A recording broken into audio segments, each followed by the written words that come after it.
बड़ी आत्मबल था कि यह बेटी मेरा कोई रोशन करेगा, लेकिन दुर्भाग्य था मेरा ही दुर्भाग्य है। वह बेटी आज मेरा कहीं का नहीं रखा। साल भर जेल में सड़वाया। जब बेटी कहा कि यह इसको मैं देखना चाहता हूँ कि आजीवन जेल में यह रहे, तो मेरा दिमाग नाच गया कि क्या हो रहा है।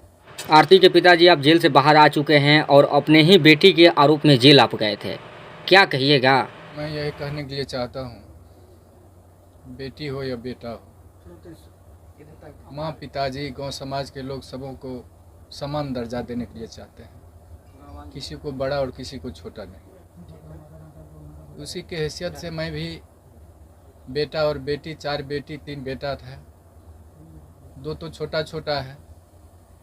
3 बेटी का शादी ज़मीन सुध भरना लगा करके कुछ शादी कर सलटा दिए थे। चौथा में ये थी, मन में जिज्ञासा था कि अच्छा ढंग से इनका भी शादी करें, लेकिन परिस्थिति डाउन हो जाता है। उस परिस्थिति लेकर के जिद भी कर दी कि मैं ग्रेजुएशन करूंगी तब पिताजी मेरा शादी कीजिएगा। भरोसा दिलाई, सहानुभूति हुआ, अच्छा शिक्षा की ओर झुकाव है तो थोड़ा और सहानुभूति दे करके क्रेडिट लोन विद्यार्थी क्रेडिट लोन ले करके इनको ग्रेजुएशन करवा देते हैं। शिक्षा का विनाश नहीं होता है। मैं यही चलते उन पर सहानुभूति रखा और जहाँ जहाँ सोचे साइड बिजनेस थोड़ा लगा देते हैं, जीविका से जुड़ा दिए। गांव समाज में 10 ठो समूह चलाएगी, उससे जो होगा आगे विकास, बुद्धि भी विकास उनका होगा। सेप्स ऑफ कंपनी से भी जोड़ा दिए थे। वहाँ जहाँ जहाँ अडरिया मीटिंग होता था, पूर्णिया मीटिंग होता था, गाड़ी ड्राइव कर करके इस अवस्था में उस बेटी को हमने पहुँचाया था। और बड़ी आत्मबल था कि यह बेटी मेरा कोई रोशन करेगा, लेकिन दुर्भाग्य था मेरा ही दुर्भाग्य है। वह बेटी आज मेरा कहीं का नहीं रखा। साल भर जेल में सड़वाया, कानून का शरण लिए,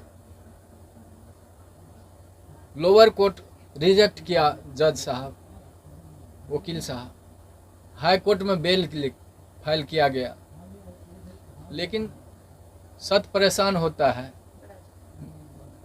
पराजित नहीं होता है। हाई कोर्ट में बेल फाइल हुआ, वकील साहब शिवानंद बाबू, वकील साहब अजय ठाकुर हाई कोर्ट से रिजेक्ट भी करवा करके किसी तरह से बेल का अनुसंधान जारी किए कि ऐसा जो भी परमात्मा का मौज हुआ, इन लोगों की सहानुभूति मिली।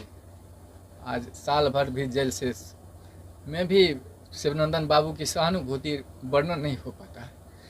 वहाँ जेल गेट पर भी पहुँच करके इन्होंने पिता का रोल अदा किया कि अब बंदी मेरा है, अधीक्षक साहब यह बंदी मेरा है, इसको कोई तरह का तकलीफ नहीं होना चाहिए। हम भूमिका को शिवनंदन बाबू पहुँचाइए और साल भर के बाद बेल लिए। आज उन्हीं का कृपा है कि घर में मुझको नहीं रहा गया। जब बेटी कहा कि यह इसको मैं देखना चाहता हूँ कि आजीवन जेल में यह रहे, मेरा दिमाग नाच गया कि क्या हो रहा है। फिर भी एक शिक्षाप्रद कहानियाँ थी। एक बिच्छू जब पानी में डूब रहा था तो साधु महात्मा पार हो रहे थे, वह बिच्छू को बचाने के लिए अपने हाथ पर लिया। बिच्छू 2 बार डंक मारा, डंक को सह कर करके महात्मा ने वह बिच्छू को पार लगा दिया। तो वही मैं चाहता हूँ कि वह बिच्छू की तरह वह बेटी नहीं बने। बेटा तो पिता का गोद का भरने वाला होता है।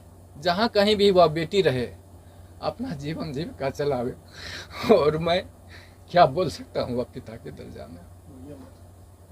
ऐसा नहीं है कि समाज के सारे लोग सिर्फ आपको ही आरोपी के नजर से देख रहे हैं। कहीं ना कहीं दूसरे वर्ग के लोग ऐसे भी हैं जो आपकी बेटी को भी आरोपी के तौर पे देख रहे हैं, क्योंकि गलती की शुरुआत कहीं ना कहीं आपकी बेटी से होती है, अगर शुरू से देखा जाए पूरा मामला का तो। लेकिन जैसे ही आपके आते ही एक बार आरती ने फिर से सवाल शुरू कर दिए, तो आरती के लिए आज आप क्या कहेंगे? वो आरती की मर्जी है, जो करावे। अब आपके अच्छा 1.5 साल तक, साल भर तक आप लोग जेल में रहे, आपका एक छोटा बेटा भी है, आपकी बूढ़ी माँ भी है, किस प्रकार से आपका घर चल पाया? परमात्मा जाने, हम नहीं जानते। अच्छा, इन सारी भूमिकाओं में जितने दिन से आप लोग जेल में थे पूरे परिवार, तो वकील शिवनंदन भारती लगातार, जैसा आप बोले कि गार्जियन की तरह आपका देखभाल किए या फिर हमेशा मतलब इस केस को विशेष फोकस किए, क्या कुछ कहना है उनके बारे में? या वर्णन नहीं हो पाता। वैसे इतना बेहतरीन उनका परफॉर्मेंस रहा जी आपके केस को लेके। जी। आप एक पिता हैं, लोग ये भी जानना चाहते हैं कि उस रात में असल में क्या हुआ था, कुछ आपको याद है? आप मतलब कुछ देखे थे? बता पाएंगे? आरोप तो झूठे भी लगते हैं, सही जी। क्या है वो तो माननीय न्यायालय के ऊपर है, लेकिन आप कुछ बता सके थोड़ा सा? मालूम थोड़ा सा हुआ तो सोचा कि प्रेम तो अंधा होता है, अच्छा। वो समय जो रहता है, वो अवस्था जो रहता है परे हो रहता है, लेकिन उस पर कितने कितने विद्वान लोगों का भी पैर फिसल जाता है, महात्मा को भी पैर फिसल जाता है। तो हमने सोचा कि जब इस तरह की घटना हुई तो उसको बचाने के लिए हल्ला हुआ कि चोर आ गया है, डकैत आ गया है गोली मारने के लिए। तो उससे पूर्व भी लड़का उन्होंने धौंस दिया था कि मैंने गोली से उड़ा दूंगा। किसको दिया था?